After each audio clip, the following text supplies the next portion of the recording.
While eating grilled corn, he suddenly stumbled upon a money-making opportunity. He watched his son sweating profusely from the hot sauce, yet still devouring it with obvious delight. He realized that everyone around him seemed addicted to spicy flavors, so he decided to create a spicy chip to escape his fate as a janitor. He and his family bought all kinds of peppers and started developing the spicy chips, while other factories were using chemicals to synthesize capsaicin. Richard firmly believed that only by using natural ingredients and constantly adjusting the ratios could he create the most authentic, addictive Mexican-style heat. Eventually, he found the perfect balance between peppers and chips. Burns good or burns bad?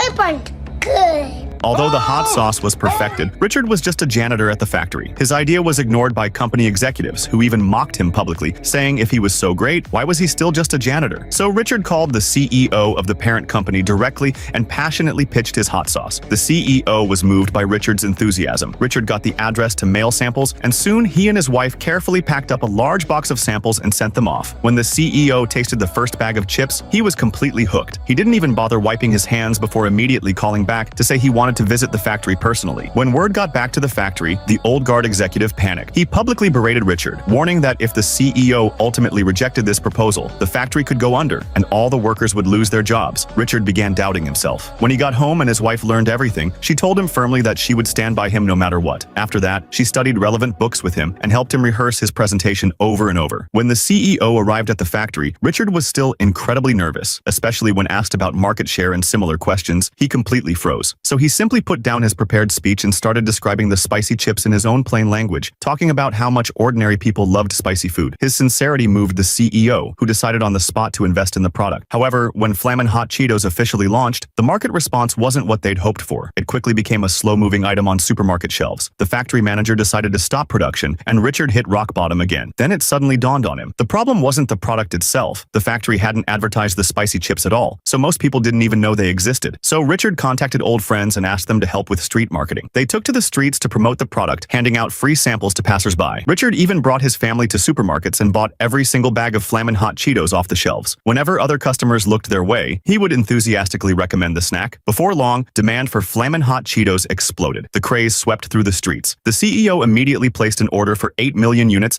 and the struggling factory roared back to life. The machines ran around the clock at full capacity. 5 months later, the factory broke its sales records and returned to peak capacity. Yet Richard was still just a janitor. When he went upstairs to clean, he found the CEO waiting for him. Under Richard's gaze, the CEO personally hung his nameplate on an office door. He was officially promoted to marketing director. The entire company gave him a standing ovation, and Richard immediately shared the good news with his wife. Richard's journey from the bottom of society all the way to corporate executive perfectly illustrates that behind every successful man, there's a great woman supporting him.